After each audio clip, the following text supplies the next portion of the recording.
Welcome to Evermore Love. Hey, wonderful wanderers of the heart.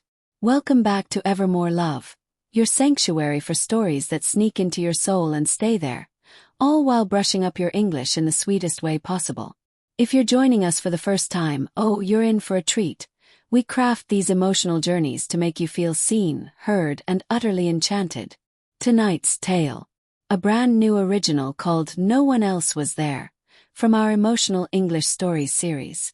It's got that raw pull of loneliness melting into love, with twists that'll have you hooked from the first whisper. We're teetering on the edge of magic here, folks.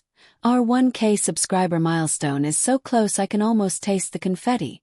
You, our incredible community, are the spark behind every story we tell. If this one resonates, and trust me it will, hit subscribe, tap that notification bell, and let's cross that 1K finish line as a family. Above all, please watch the full video. Every beat, every breath, because that's where the real emotion lives, and your complete views keep the love flowing. Full hearts, full watches, deal. Lights dim, emotions high. Let's begin. No one else was there. The ballroom of the Grand Evergreen Hotel glittered like a captured snowfall under the chandeliers, crystals fracturing light into 1,000 tiny promises. It was New Year's Eve in the snow-dusted hills of Aspen, and the air hummed with laughter, clinking glasses, and the swell of a live jazz band coaxing saxophones to weep. At 32, I'd mastered the art of blending into such crowds, perched on a velvet stool at the bar, nursing a gin and tonic that had long lost its fizz, my emerald gown pooling around me like spilled secrets.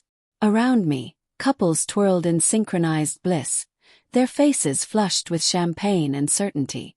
Strangers chatted as if they'd known each other lifetimes, but to me, the room was a vast, echoing void.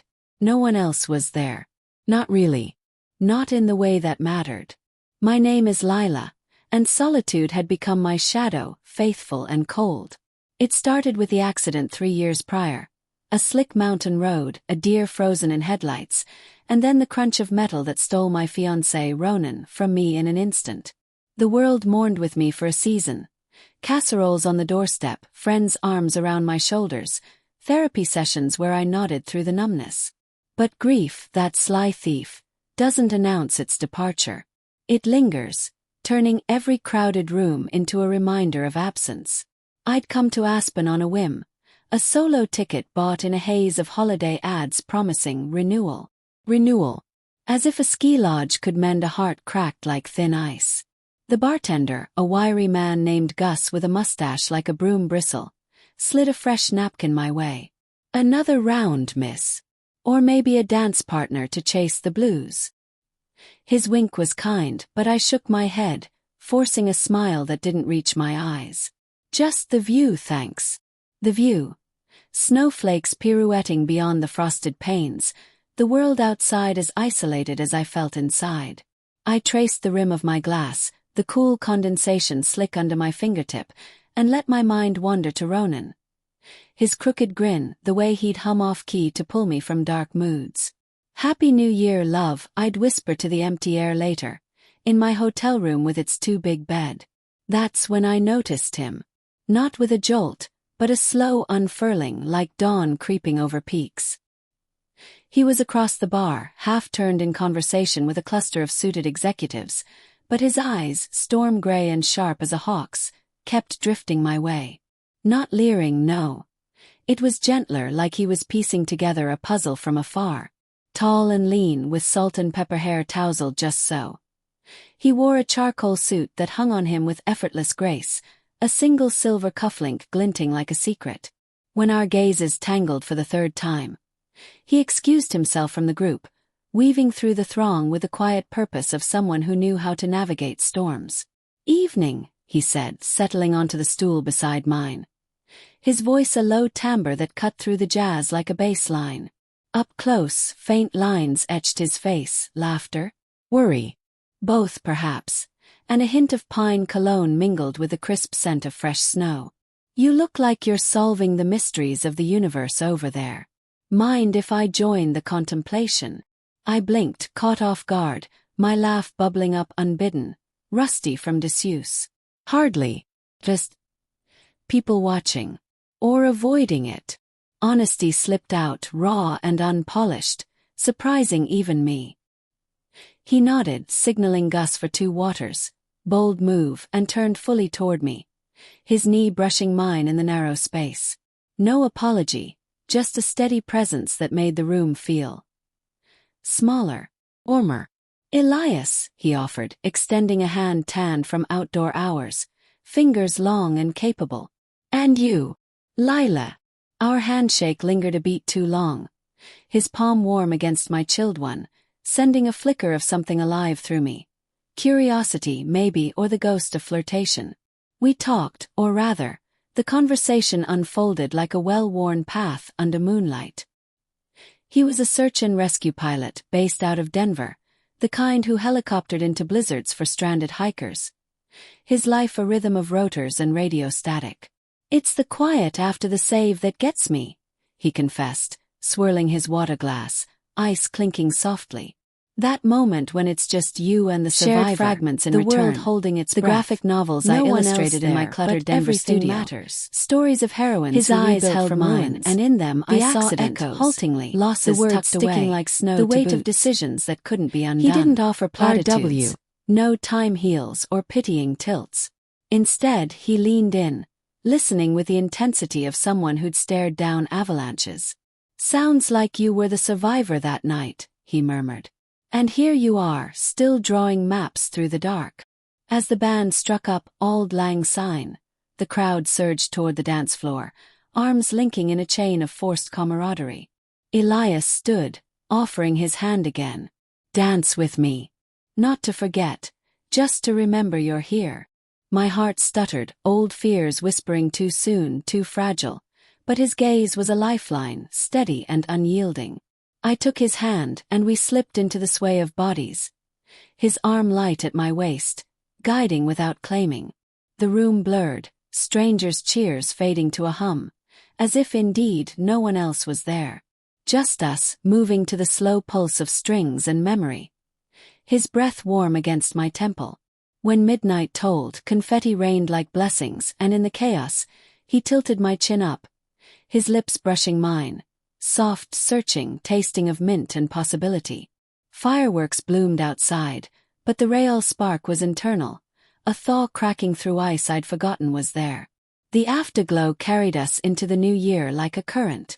We exchanged numbers under the hotel's portico, snowflakes catching in his hair as he pulled me close for one more kiss, deeper now, laced with the promise of tomorrows. "Call me when the world's too loud again," he said, his thumb tracing my jaw. I did, that very night from my room, our voices bridging the miles in a tangle of laughter and late confessions. Weekends blurred into stolen escapes, a hike through aspens ablaze with fall gold, where he taught me to read wind patterns in the leaves. Quiet dinners in his cabin, firelight dancing on walls lined with flight maps, my head on his shoulder as I sketched him mid-story, capturing the way his eyes crinkled with mirth. Elias made space for my grief, not as a guest to tiptoe around, but as a thread in our tapestry. One rainy April evening, as thunder rattled the windows, he found me curled on his couch, Ronan's old sketchbook open to a half-finished portrait. Tears blurred the lines. I couldn't finish it, couldn't let go.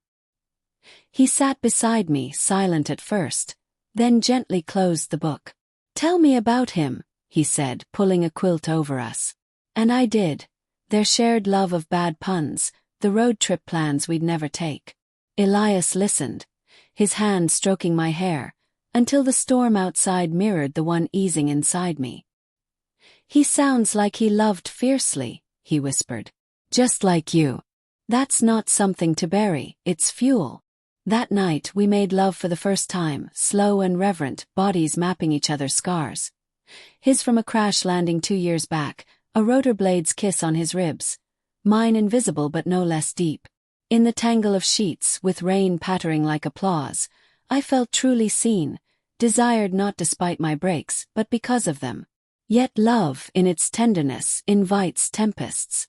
Elias's job was the shadow we both knew loomed, calls in the dead of night. His bag packed before dawn for rescues that could stretch into weeks. The first real test came in July, A massive flood in the Rockies sweeping away campers and cabins alike. He was gone for 12 days, radio silence broken only by terse texts, holding steady. Miss your laugh. I paced my studio, brushes idle, the emptiness amplifying doubts. What if the sky claimed him too? Ronan's accident replayed in vivid flashes, the twisted guardrail, the officer's knock. Sleepless, I drove to his cabin unannounced, letting myself in with the key he'd given me months prior. The space smelled of him, pine and leather, and I curled on his bed, clutching his pillow, sobs racking me until exhaustion claimed mercy. He returned at dawn on the 13th day, helicopter grease under his nails, eyes hollowed by fatigue. The door creaked open to find me there, puffy-eyed and unraveling. "Lila," he breathed, dropping his duffel, crossing the room in 2 strides to gather me close. "God, I dreamed of this, of you." I clung to him, words spilling.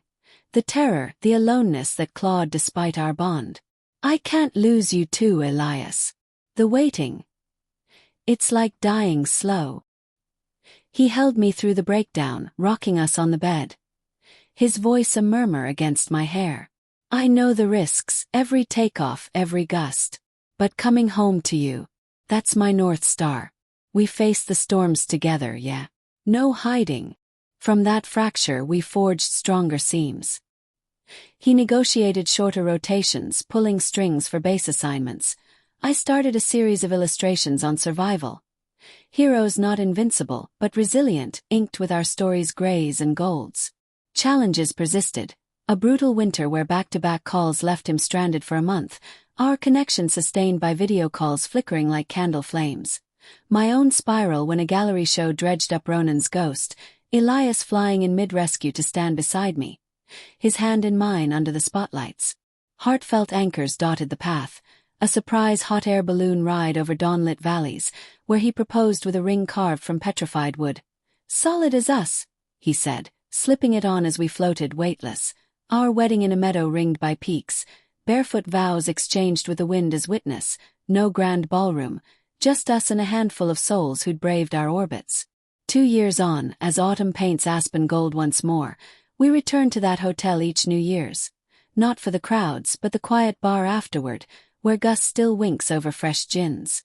Elias pulls me onto the dance floor now, the room full but fading because in his arms no one else is there. Just us flawed, fierce, found. Love, I've learned, isn't the erasure of loneliness. It's the choice to fill it, one gaze, one storm, one heartbeat at a time. And in Elias's eyes I see my reflection. Whole, wild, home. Deep breath, everyone, that one hit close, didn't it? If no one else was there, wrapped around your heart and squeezed just right, like, share and pour your thoughts into the comments. When did you last feel truly seen?